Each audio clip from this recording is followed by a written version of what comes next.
My mother-in-law presented an iPhone 16 Pro Max to all her grandchildren except my daughter because she's not seen as part of the family. With a smile, I gave her 24 hours to get out of my house where she was living for free family. Can you imagine a single, cutting sentence tearing through your child's heart, leaving them shattered at their own birthday party? That's what my mother-in-law, Eleanor, did to my daughter, Zoe, and it forced me to make the most agonizing decision of my life. A decision that changed everything for our family. My name's Amanda. I'm 35, and this is our story. James, my husband of 15 years, is the kindest man you'd ever meet. A high school science teacher, always the peacemaker. He's 37. And then there's our daughter, Zoe. She's 13, a truly beautiful soul. She loses herself in sketchbooks, filling them with stories that make my eyes well up with pride. Her teachers rave about her imagination, her artistic talent. Zoe's always been a sensitive child, taking criticism right to heart. But beneath that, she has this quiet strength, a resilience that reminds me so much of myself when I was her age. James grew up as an only child until his dad remarried when James was 12. That's how his half-brother, Thomas, came into the picture, even though they largely grew up in separate households. James and Thomas always had a decent relationship. Now, Thomas is married to Heather, and they have 14-year-old twins, Lucas and Ava. Those two go to a fancy private school and are constantly involved in extracurriculars that Thomas and Heather proudly plaster all over social media. 3 years ago, James's father passed away from a heart attack, and Eleanor, my mother-in-law, became a widow. After selling her house to pay off medical debts, she claimed to be in dire financial straits and needed a place to stay. James, being James, immediately offered our home. I had my reservations, to be honest, but I agreed. Family helps family, right? That's what we always said. We poured our energy into renovating our guest room, making it feel warm and welcoming. Fresh paint, new curtains, comfy furniture. We adjusted our entire lives for her. Our routines, our dinner menus, even our weekend plans. Our home is a modest 2-story suburban house in Portland.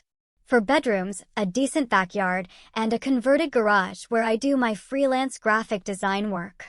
It's not a mansion, not by a long shot, but we've filled it with love.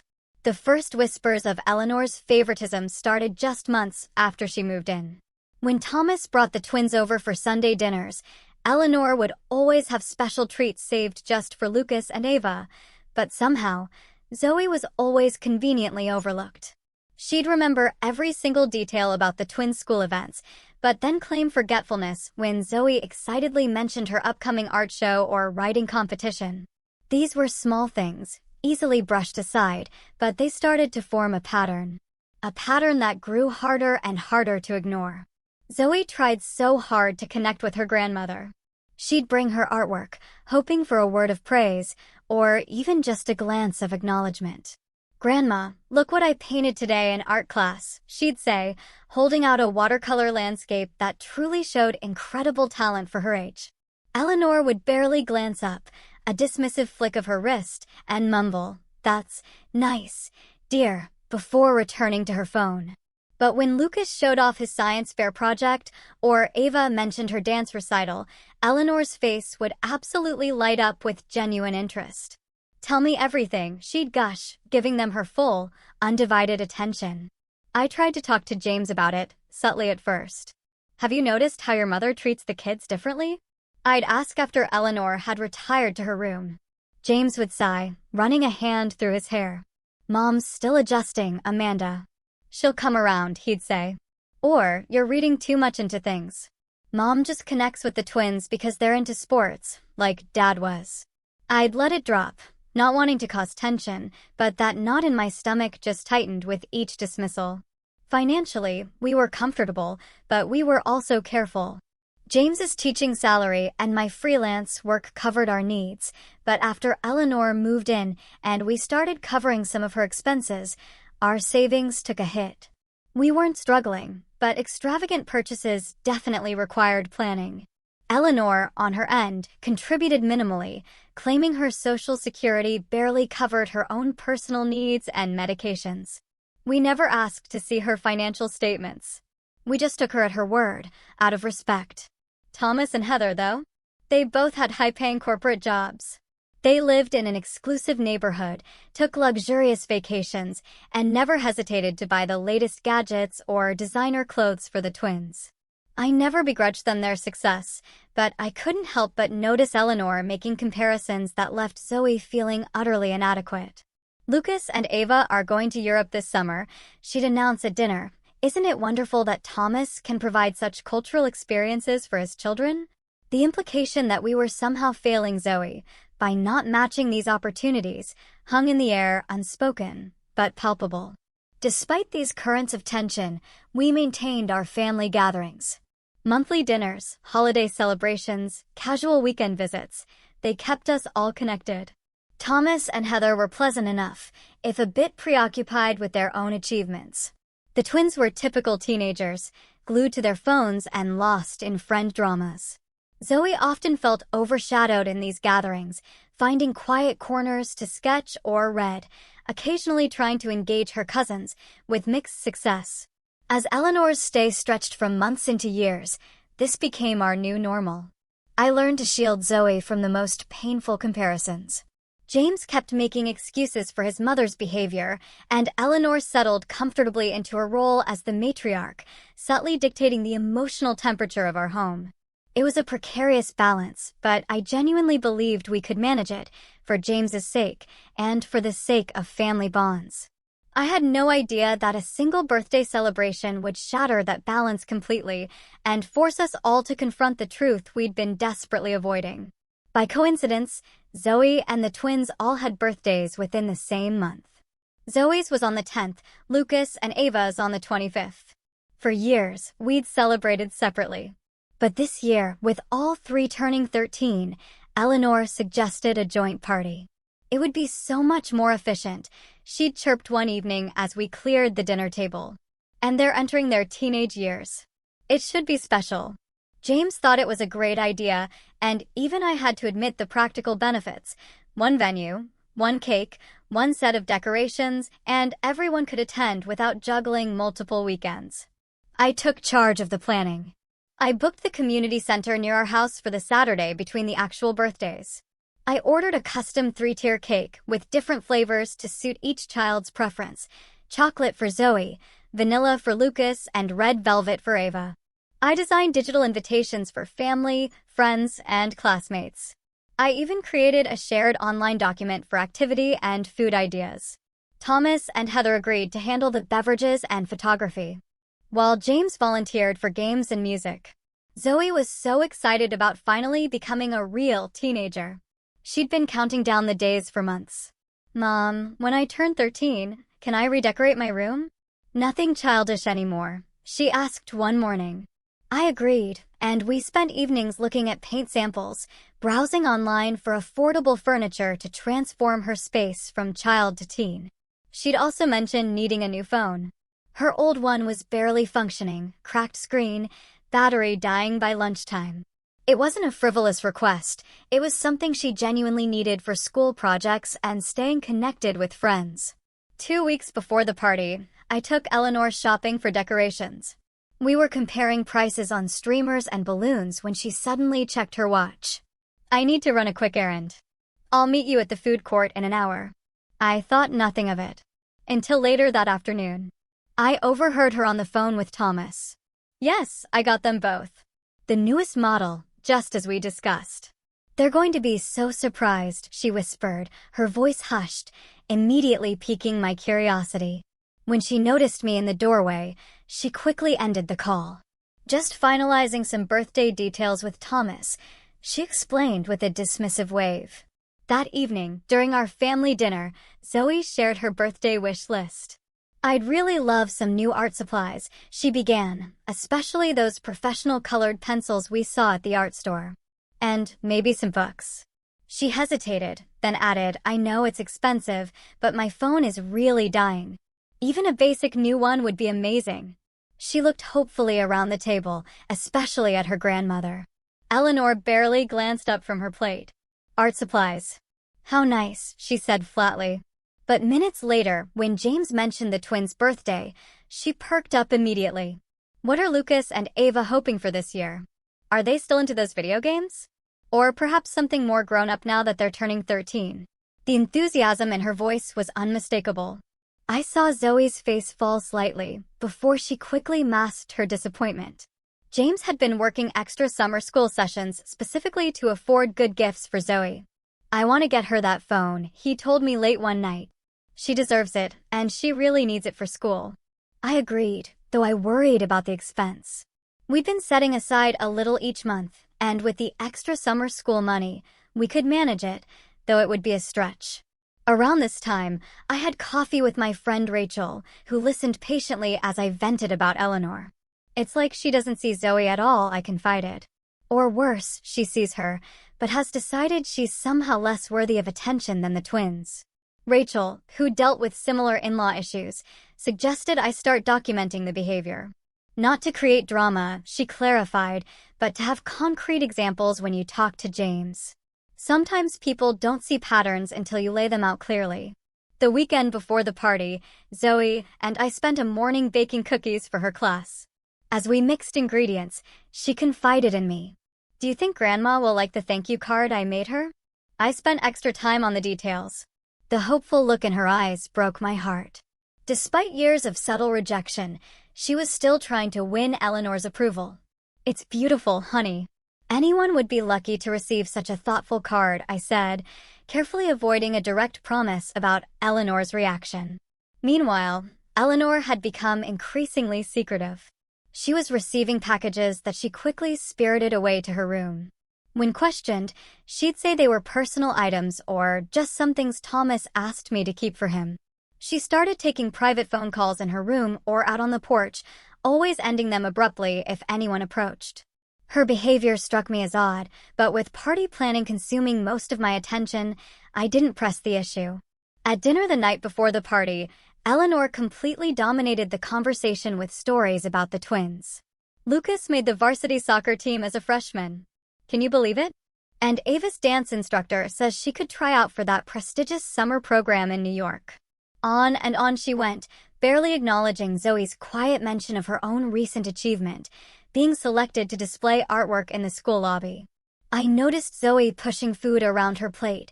Her appetite diminished, but when I caught her eye, she forced a smile. I wanted to redirect the conversation, to create space for Zoe, but Eleanor steamrolled every attempt. The day before the party was a flurry of activity. James and I took the afternoon off to decorate the community center. Zoe came straight from school to help, carefully arranging the photo display I'd created, showing all 3 children growing up through the years. Eleanor arrived late, carrying several shopping bags that she deposited in a back room without explanation. Just some last-minute surprises, she said when I inquired. Thomas and Heather dropped by briefly to check the setup, the twins trailing behind them, eyes glued to their phones, except when Eleanor called them over for hugs and exclamations over how tall they'd grown. As we drove home that evening, exhausted but satisfied with our preparations, Zoe gazed out the window with a dreamy expression. Tomorrow is going to be the best day ever, she said, with such innocent expectation that I reached over and squeezed her hand. If only I had known what Eleanor had planned, perhaps I could have prepared Zoe or prevented the heartbreak that was coming. But in that moment, I shared my daughter's optimism and looked forward to celebrating this milestone with family and friends who loved her. The morning of the party dawned bright and clear, a perfect September Saturday. Zoe was up early, too excited to sleep. She'd carefully selected her outfit the night before, a new teal dress that brought out the blue in her eyes, silver Converse sneakers, and the silver heart necklace James and I had given her on her actual birthday earlier that week. She spent extra time on her hair, trying a new braided style. "How do I look, Mom?" she asked, twirling in front of me. "Absolutely beautiful," I answered truthfully. "Every bit the teenager now." We arrived at the community center an hour before guests were due. James immediately started setting up the sound system while Zoe and I put final touches on the decorations. We'd transformed the playroom into a festive space with blue, purple, and silver balloons, twinkling fairy lights, and 3 large poster boards displaying photos of each birthday child. A long table held wrapped presents from our immediate family, waiting for the gift opening ceremony later. Thomas and Heather arrived with the twins precisely at 2 o'clock. Lucas and Ava were dressed in coordinating outfits that I suspected cost more than our entire party budget. Eleanor fussed over them, immediately straightening Lucas's collar and complimenting Ava's designer shoes. Zoe approached with a shy smile, clearly hoping for similar attention, but Eleanor merely nodded in her direction before turning back to the twins. I saw the hurt flash across Zoe's face before she composed herself and went to greet her cousins. Soon, the community center was filled with the sounds of teenage laughter and conversation. We had invited classmates of all 3 children, neighbors, and extended family members. There was a photo booth with silly props, a karaoke station, and several game areas where teens gathered in shifting groups. Zoe flitted between friend clusters, her initial nervousness giving way to genuine enjoyment. I caught James's eye across the room, and we shared a smile of relief. Despite the underlying tension with Eleanor, the party was going well. The food table offered a variety of teen-friendly options, mini sliders, a build-your-own nacho bar, fruit skewers, and an assortment of finger desserts in addition to the cake. Eleanor had insisted on bringing her famous deviled eggs, though I knew none of the kids would touch them. Sure enough, the eggs remained untouched while the other foods disappeared rapidly. At 4:30, it was time for the cake ceremony. The 3-tier creation was wheeled out, 13 candles on each level, glowing warmly. The crowd gathered, phones raised to capture the moment. Zoe, Lucas, and Ava stood side by side behind the cake, Zoe in the middle, since it was her actual birthday closest to the party date. Make a wish, I encouraged as everyone finished singing. The 3 teens exchanged glances, took deep breaths, and blew out their candles in unison. Applause and cheers erupted as James began cutting and distributing cake slices.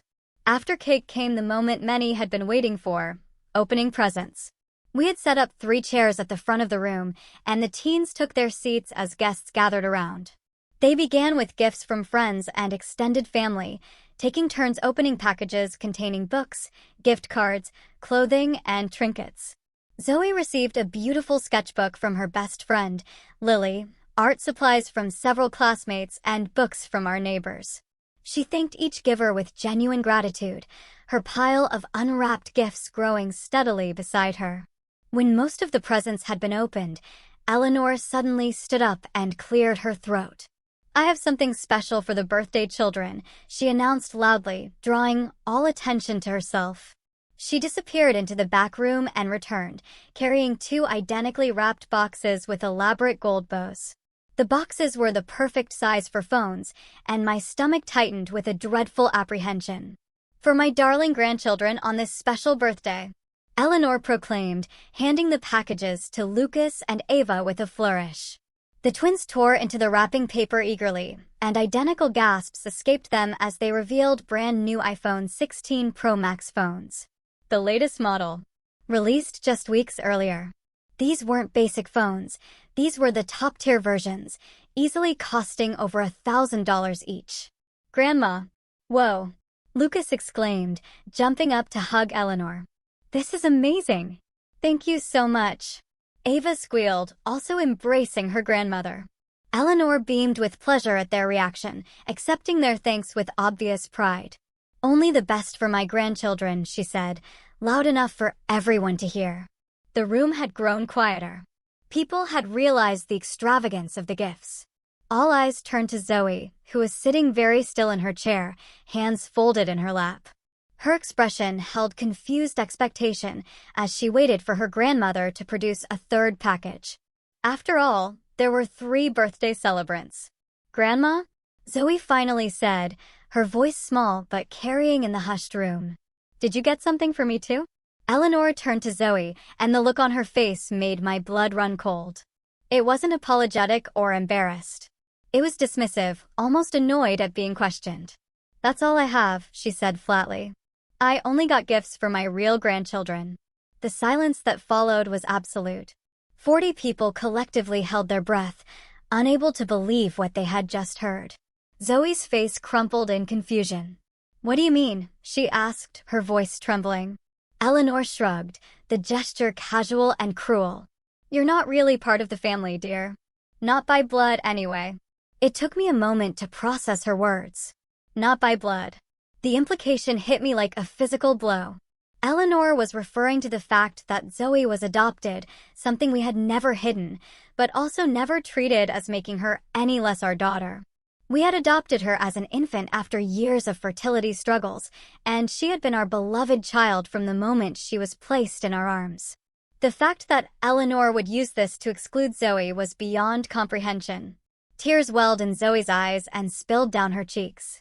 She stood up so quickly her chair tipped over backward, the crash startling in the stunned silence. Then she ran from the room, shoulders shaking with sobs. I immediately followed, pausing only long enough to shoot Eleanor a look that promised this was far from over. I found Zoe in the women's bathroom, huddled in the corner, knees drawn to her chest. Her carefully applied makeup was streaked with tears. Her earlier joy utterly extinguished. "Sweetheart," I said, kneeling beside her and pulling her into my arms. She collapsed against me, her body heaving with sobs. "Why does she hate me, Mom?" she choked out between breaths. "What did I ever do to her?" "Nothing, baby." "You did nothing wrong," I assured her, stroking her hair. "Grandma is the one with the problem, not you.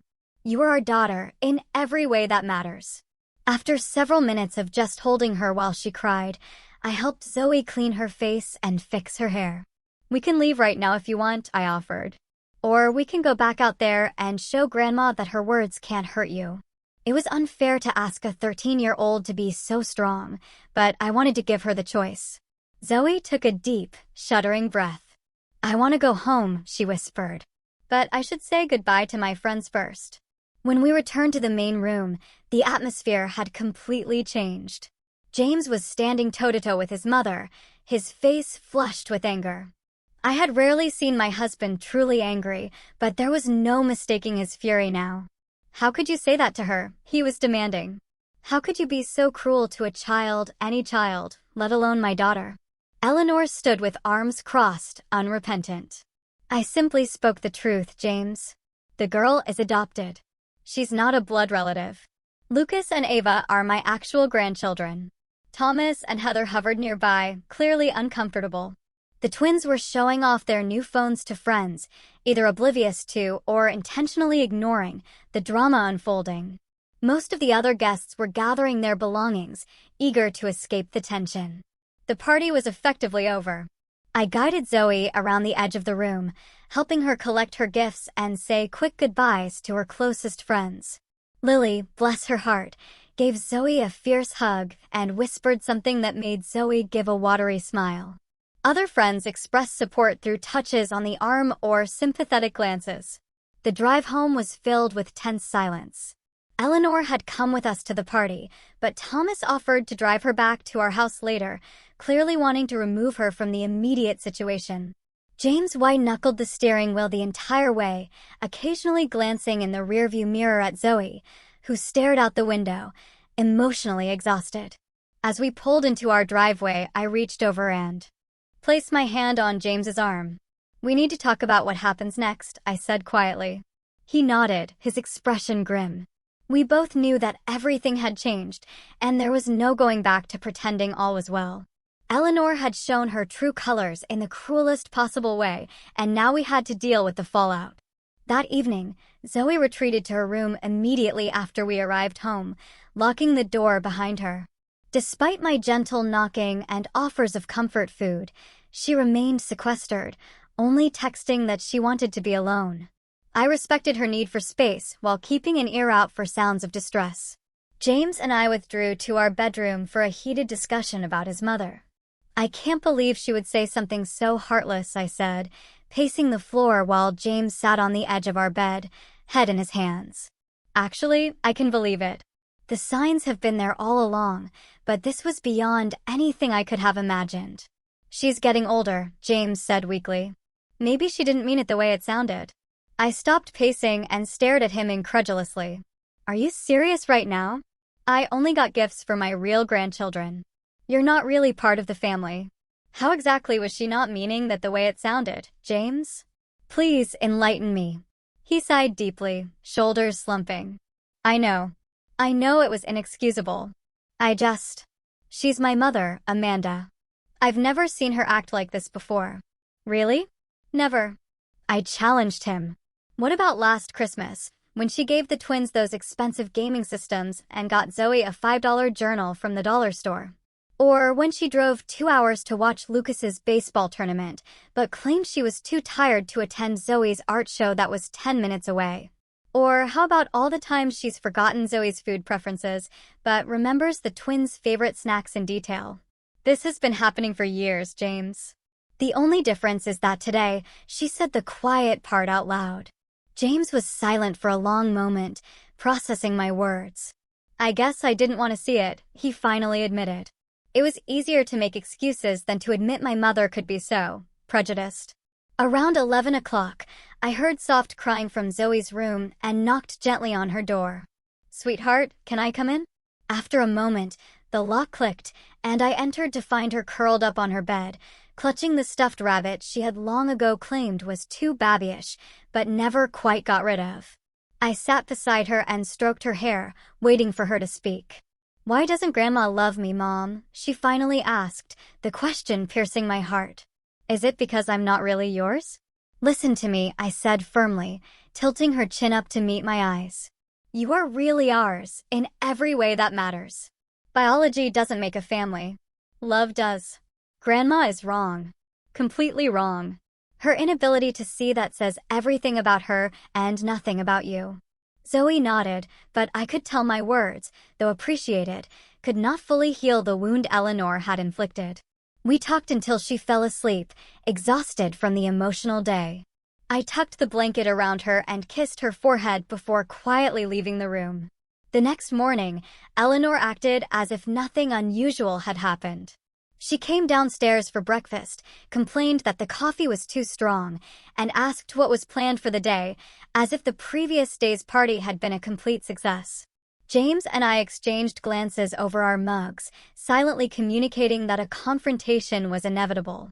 Mom, James began, setting down his coffee. We need to talk about what you said to Zoe yesterday. Eleanor waved her hand dismissively. Is she still upset about that? Children are so sensitive these days. In my time, we learned to toughen up. You told my daughter she wasn't part of the family, James said, his voice low but intense. You deliberately excluded her while lavishing expensive gifts on her cousins. How exactly should she have toughened up about that? Eleanor sighed dramatically. I'm sorry if feelings were hurt. That was not my intention. But facts are facts, James. The girl is adopted. Lucas and Ava are my blood relatives. Her name is Zoe, I interjected, unable to contain myself. Not the girl. Zoe. And she has been our daughter since she was 3 days old. Eleanor pursed her lips, but said nothing further, and the conversation ended in a stalemate when Zoe came downstairs, eyes puffy from crying. Eleanor barely acknowledged her, busying herself with the newspaper, while Zoe silently ate a small bowl of cereal. Later that day, while doing laundry, I found a receipt in the pocket of Eleanor's slacks. It was from an electronics store, showing the purchase of 2 iPhone 16 Pro Max phones, totaling over $2,500. The date on the receipt was 2 weeks earlier, confirming that this had been a premeditated decision, not a last-minute impulse. The discovery hit me like a punch to the gut. Eleanor had planned to exclude Zoe all along, to publicly humiliate my child on her birthday. Even more disturbing was the realization that Eleanor clearly had substantial savings despite claiming financial hardship as the reason for moving in with us. $2,500 for phones was not a small expense for someone supposedly struggling to make ends meet. How many other lies had she told us? Over the next few days, Zoe withdrew from family activities. She took meals in her room, claiming homework needs, and avoided the living room when Eleanor was present. She stopped sharing her artwork and fell silent during dinner on the rare occasions she joined us at the table. The vibrant, creative child who filled our home with stories and laughter had retreated into herself. On Wednesday, I received a call from Zoe's school counselor, Mrs. Walker. I wanted to touch base about Zoe. She's been unusually quiet in class, and her English teacher mentioned she hasn't been turning in assignments, which is very unlike her. Did something happen that we should be aware of? The call confirmed what I already knew. The damage Eleanor had inflicted went beyond hurt feelings. It was affecting Zoe's academics, her social interactions, her entire sense of self. My anger, which had been simmering just below the surface, began to boil. That evening, I confronted Eleanor directly about the receipt. You spent over $2,000 on phones for the twins, but couldn't get anything for Zoe. And all this time, you've claimed you can barely afford your medications. Eleanor's face hardened. My money is my business, Amanda. I can spend it how I choose, and I choose to spend it on my actual grandchildren. While living rent-free in our home, I pointed out. Eating food we buy, using utilities we pay for. James invited me to live here, she countered. If you have a problem with that arrangement, perhaps you should discuss it with your husband. James, who had been increasingly quiet as he processed his mother's true nature, was starting to see the situation more clearly. That night, he admitted, I think Mom has been manipulating us, using her supposed financial problems to gain sympathy while hoarding her money for things she actually wants to spend on, like spoiling the twins. The tension in our household grew thicker by the day. Eleanor began making pointed comments about my parenting, my cooking, even my appearance. No wonder Zoe is so sensitive with you. Coddling her constantly, she remarked during dinner. Or perhaps if you spent more time teaching Zoe proper manners instead of encouraging all that art nonsense, she would fit in better with proper society. The final straw came 1 week after the party. Zoe had reluctantly joined us for dinner, pushing food around her plate while Eleanor dominated the conversation with news about Thomas's recent promotion. When Zoe politely asked to be excused, Eleanor scoffed. Running away again? You're too sensitive, just like your mother. It's no wonder you struggle to be accepted. Zoe's eyes filled with tears as she fled the table. James immediately stood up, napkin thrown down. That is enough, Mom. You have gone too far. Eleanor looked genuinely surprised at his reaction. I was merely making an observation. The girl needs to develop a thicker skin if she's going to survive in this world. As James followed Zoe upstairs to comfort her, I remained at the table, staring at my mother-in-law. A calm clarity descended over me. This woman was toxic. She was poisoning our home, our family, and most importantly, my child's sense of self-worth. Something had to change, and it needed to happen immediately. That night, I couldn't sleep. I lay awake beside James, my mind racing through options and scenarios. Around 3 o'clock in the morning, I slipped out of bed and went downstairs to the kitchen, opening my laptop at the table. I spent hours researching emotional abuse, family boundaries, and the impact of toxic relationships on children's development. Everything I read confirmed what my heart already knew. Allowing Eleanor to continue undermining Zoe's sense of belonging would cause long-term damage to my daughter's emotional well-being. When James came downstairs at 6:30, he found me still at the kitchen table, multiple browser tabs open and notes scribbled on a legal pad. You've been up all night, he observed, concern etching his features. James, we need to talk about your mother, I said directly. This situation is not sustainable. The impact on Zoe is too severe. He nodded slowly, pouring himself coffee before joining me at the table. I know. I've been thinking about it too. What she said at the party, and then again last night. It's inexcusable. It's more than that, I pointed out. This is a pattern of behavior that has been escalating for years. The party incident was just the most public and blatant example. If we don't act now, Zoe will internalize the message that she is somehow less worthy of love and belonging because she's adopted. James closed his eyes briefly, pain crossing his face. What do you suggest we do? Your mother needs to leave our home, I said firmly. I know she's your mother, and I know this is difficult, but our primary responsibility is to our daughter. To my relief, James didn't argue. You're right, he admitted. I've been torn between loyalty to my mother and protecting Zoe. But seeing how much this is hurting our daughter, there's really no choice. Zoe has to come first. We spent the next hour outlining a plan. James would go to work as usual, not wanting to alert Eleanor to the coming confrontation. I would call in sick to my freelance job, explaining to my client that a family emergency had arisen. After Zoe left for school, I would have the necessary conversation with Eleanor. Before implementing our plan, I called my own mother for advice and support. Mom had always been a voice of reason in difficult situations, and today was no exception. "You're doing the right thing, Amanda," she assured me. No child should feel unwelcome in their own home, especially by a grandparent who should be a source of unconditional love. Be firm but calm. This is about Zoe's well-being, not about punishing Eleanor, though God knows the woman deserves it. After ending the call, I waited until Eleanor left for her weekly grocery shopping trip. The temporary reprieve from her presence allowed me to gather my thoughts and prepare mentally for the confrontation ahead. I reflected on my own childhood experiences with my maternal grandmother, a critical woman who had made me feel constantly inadequate. I had vowed never to let Zoe experience that kind of emotional manipulation. Yet, here we were, with history repeating itself in my own home. At 11 o'clock, Eleanor returned with several shopping bags. I helped her unload groceries, making casual conversation about the weather and local news. Once everything was put away, I suggested we sit down with coffee. "There's something important we need to discuss," I said, keeping my tone neutral. Eleanor followed me to the kitchen table, an expression of mild curiosity on her face. I placed a mug of coffee in front of her, exactly as she liked it, with 1 sugar and a splash of cream. I took a seat across from her, hands wrapped around my own mug to stop them from shaking.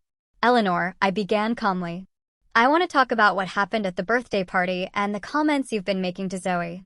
She rolled her eyes slightly. "Are we still on that?" "I thought we had moved past it." "No, we have not moved past it," I said firmly. "What you said deeply hurt Zoe. Telling her she's not part of the family because she's adopted was cruel and untrue." "I merely stated a fact," Eleanor replied, sipping her coffee. "The girl is not biologically related to me. Lucas and Ava are. It's a simple matter of genetics. Zoe is our daughter in every way that matters," I countered. "Family is about love and commitment, not just DNA. And even if you privately held that outdated view, to announce it publicly at her birthday party while giving expensive gifts to her cousins was deliberately hurtful." Eleanor's expression hardened. "Children today are coddled too much. In my day, we learned to accept reality without all this emotional hand-holding." "This is not about coddling," I said, my voice still controlled despite my rising anger. "This is about basic respect and kindness, which you have consistently failed to show Zoe. Perhaps if you had raised her differently, she would not be so sensitive," Eleanor sniffed. "Though I suppose given her unknown background, certain tendencies are to be expected." I took a deep breath, counting silently to 5 before responding. "What exactly do you mean by that?" Eleanor leaned forward, apparently pleased to have provoked a reaction. "Let us be honest, Amanda. I never thought James should have married you to begin with. You come from a completely different social background than our family, and then to adopt a child of unknown origin instead of continuing to try for a biological child. Well, it was not what I would have advised." The mask had finally dropped completely. I stared at her momentarily, speechless at the naked prejudice in her words. Unknown origin. Zoe's adoption was fully documented and legal. We knew her birth mother's medical history and background. "Those other children have proper breeding," Eleanor continued, warming to her topic now that she had an audience. "Good stock on both sides. Thomas married appropriately, and their children reflect that good judgment."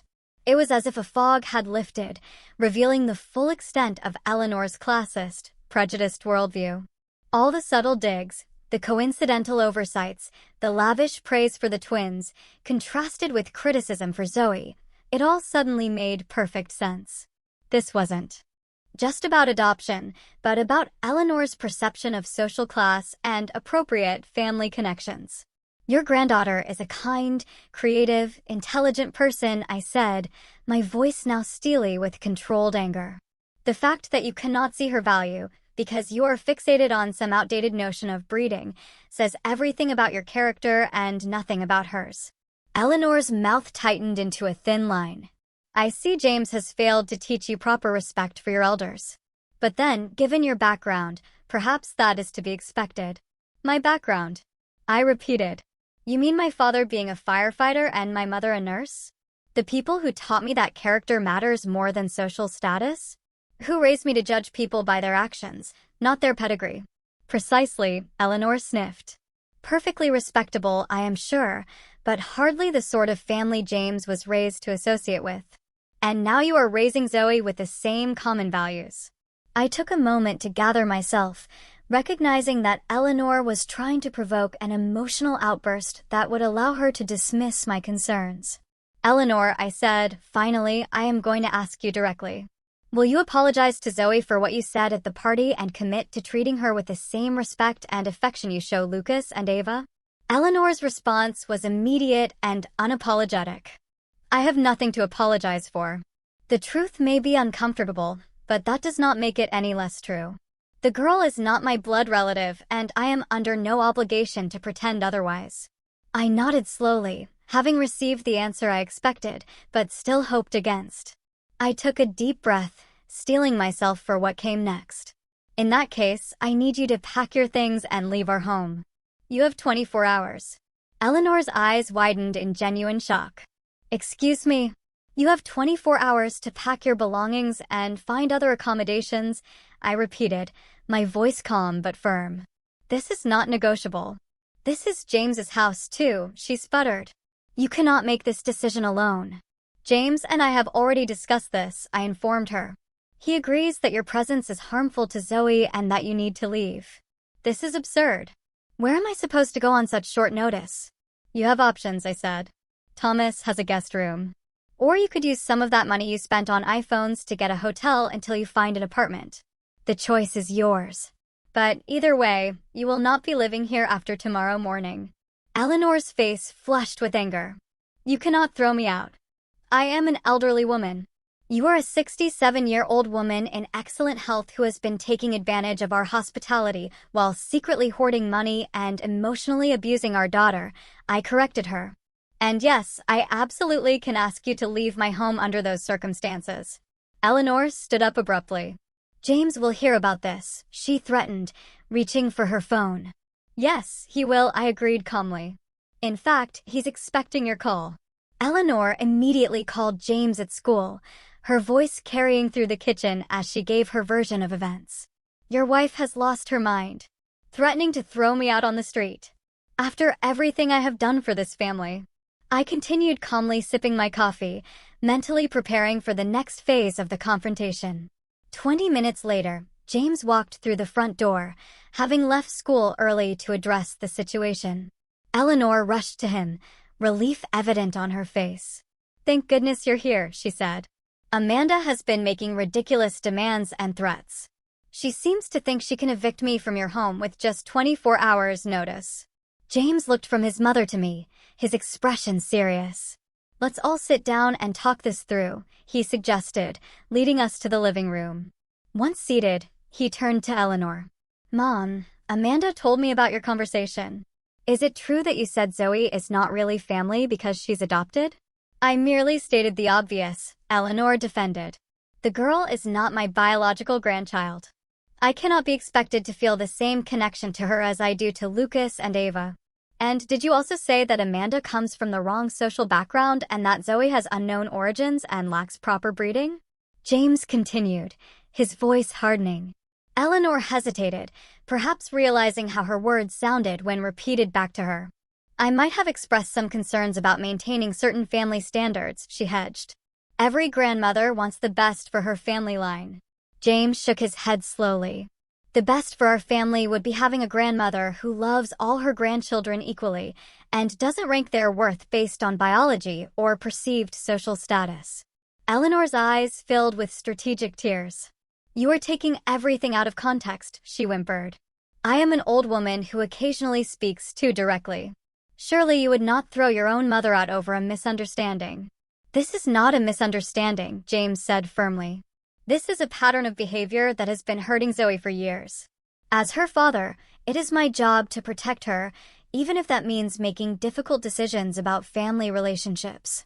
Seeing that her manipulation was not working on James, Eleanor switched tactics and called Thomas, presenting herself as the victim of an unreasonable daughter-in-law. Within an hour, Thomas and Heather had arrived to mediate the situation, and our living room became the setting for a tense family summit.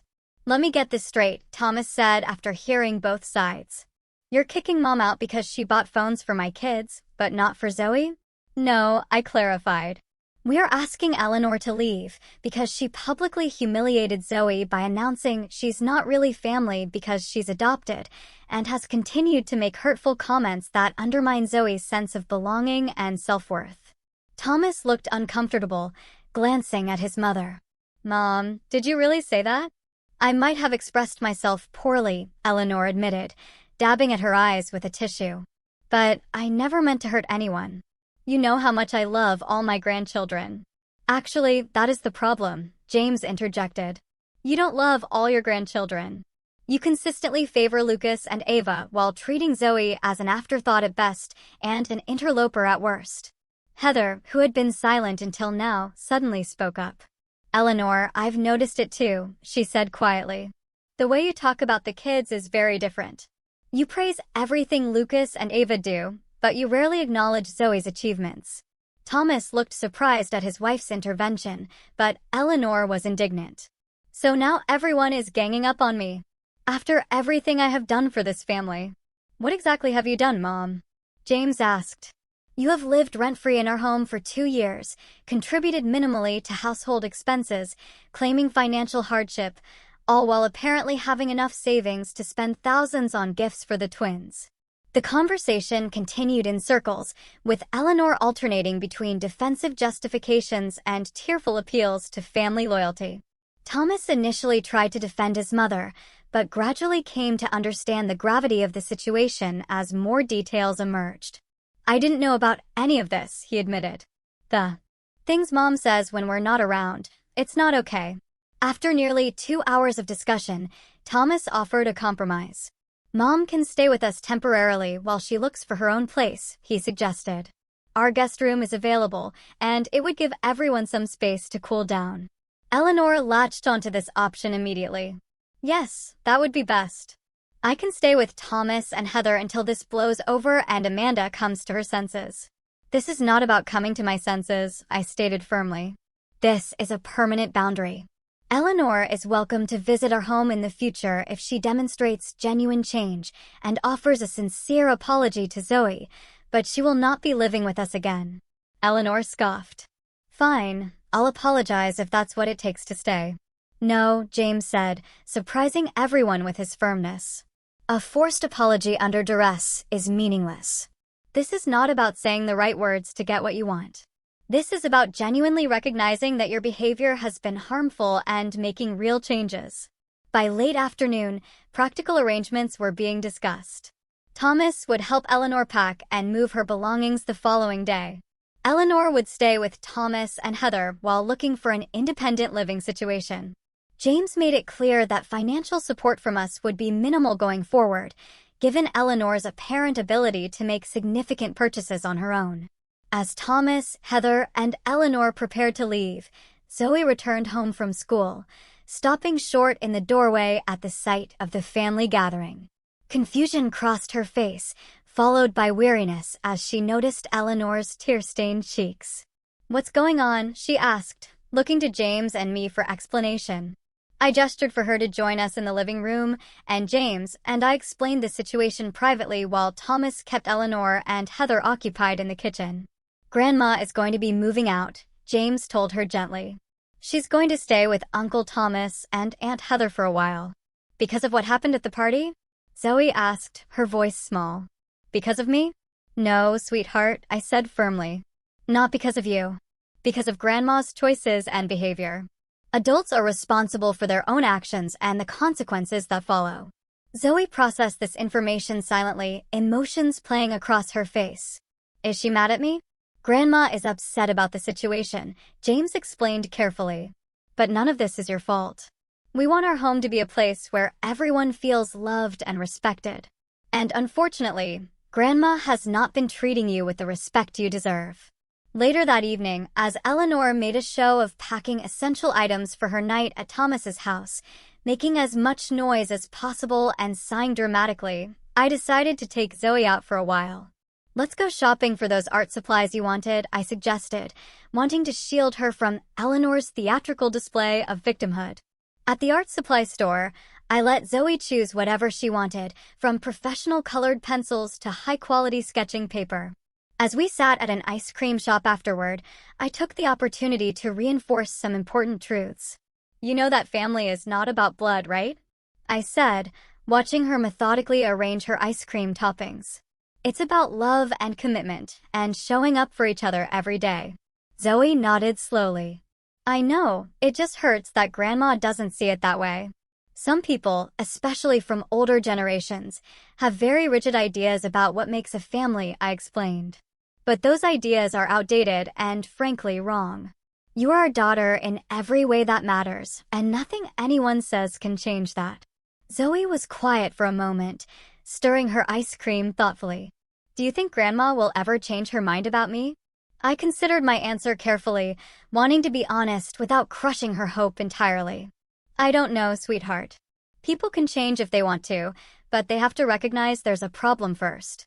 What I do know is that we are not going to let anyone make you feel less valued or less loved, even if that person is family."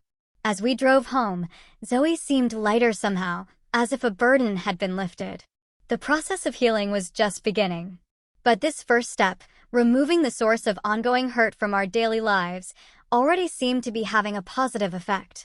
The next morning, tension hung in the air as Eleanor prepared for her final departure. Thomas arrived at 9 o'clock to help with her remaining belongings, bringing his SUV to transport her numerous boxes and suitcases. James had taken the day off work to oversee the process and provide moral support for Zoe, who remained subdued, but appeared more relaxed than she had in weeks. Breakfast was a stilted affair, with Eleanor picking at her food and making pointed comments about being cast out and abandonment in old age. James remained firm but respectful, refusing to engage with her attempts to trigger guilt. Zoe ate quickly and excused herself to get ready for school, clearly wanting to avoid a difficult goodbye. Before leaving, Zoe hesitantly approached her grandmother in the hallway. Despite everything, she was attempting to be the bigger person, a gesture that filled me with pride. "Goodbye, Grandma," she said softly. "I hope you'll be comfortable at Uncle Thomas's house." Eleanor's response was cool, her lips pressed into a thin line. "Goodbye, Zoe," she said, with no term of endearment, no embrace, no sign of remorse. Even in this final moment, she could not bring herself to show warmth to the child she had hurt so deeply. Zoe's shoulders drooped slightly, but she lifted her chin and walked out the door to catch her bus, dignity intact. James had a final conversation with his mother in the privacy of the guest room that had been her home for 2 years. I did not overhear their exchange, but when he emerged, his eyes were red-rimmed, but his posture was resolute. "She still doesn't really get it," he told me quietly. "She sees herself as the victim in all this, but I made it clear that our priority has to be Zoe, and that any future relationship depends on her ability to respect our daughter." At 11 o'clock, Thomas closed the trunk of his SUV on the last of Eleanor's possessions. There were awkward handshakes and stiff hugs, promises to talk soon that everyone knew would be difficult to fulfill, at least initially. And then Eleanor was in the passenger seat, face set in an expression of martyred suffering, and Thomas was driving away, the car disappearing around the corner of our street. James, standing beside me on the porch, let out a long breath. "I never imagined it would come to this," he admitted, having to choose between my mother and my daughter. I squeezed his hand. "You didn't choose between them. Your mother forced that choice through her own actions. You simply protected Zoe, which is exactly what a good father should do." As we returned inside, the house felt different immediately. It was as if a heaviness had lifted, an invisible cloud of tension dissipating now that its source had departed. I realized how much energy we had all been expending navigating around Eleanor's moods and prejudices. How careful we had become in our own home to avoid triggering her disapproval. That evening, we had our first dinner as just the 3 of us in 2 years. No one commented on the empty chair, but conversation flowed more easily. Laughter returned to our table, and Zoe volunteered information about her day without being prompted, a small but significant change. After dinner, James sat with Zoe on the couch, his arm around her shoulders. "I owe you an apology," he said seriously. "I should have recognized what was happening sooner. I should have protected you better." Zoe leaned against him. "It's okay, Dad. Grandma is your mom. It's complicated." "Being complicated doesn't excuse hurting someone you love," James replied. "I want you to know that you are the most important person in the world to your mom and me. We chose you. We wanted you. And nothing, absolutely nothing, makes you any less our daughter than if you had grown in your mom's belly." That weekend, we made a point of doing something special together as a family. We drove to the coast, spent the day building sandcastles and collecting shells, and had dinner at a small seafood restaurant overlooking the ocean. It was nothing extravagant, but it was a deliberate investment in reconnecting, in rebuilding the sense of security and belonging that had been damaged. Over the following weeks, we learned that Eleanor had moved into Thomas and Heather's guest room, a situation that was already causing some strain. Thomas called James occasionally, sometimes to vent about their mother's difficult behavior, sometimes to report small improvements in her attitude. Heather had apparently had several frank conversations with Eleanor about her treatment of Zoe, which Eleanor received with varying degrees of defensiveness. For our part, we maintained limited contact with clear boundaries. James would speak to his mother on the phone once a week, keeping conversations brief and steering away from contentious topics. Zoe was not asked to participate in these calls, though the door was left open for her to do so if she ever wanted to. I spoke to Eleanor only when absolutely necessary, maintaining civil but distant relations. We began family therapy sessions to help process the experience, particularly for Zoe. Our therapist, Dr. Martinez, helped us understand the dynamics that had allowed the situation to develop and provided tools for healing. "What happened was a form of emotional abuse," she explained in one session. It's important to name it as such, not to demonize Eleanor, but to validate Zoe's experience and ensure it is addressed properly. Zoe's recovery was gradual but steady. The school counselor reported improvement in her engagement with classes and peers. She began sharing her artwork again, her creativity flowing more freely now that she was not constantly bracing for criticism or dismissal. Small signs of her returning confidence appeared, speaking up more at dinner, inviting friends over, suggesting family activities.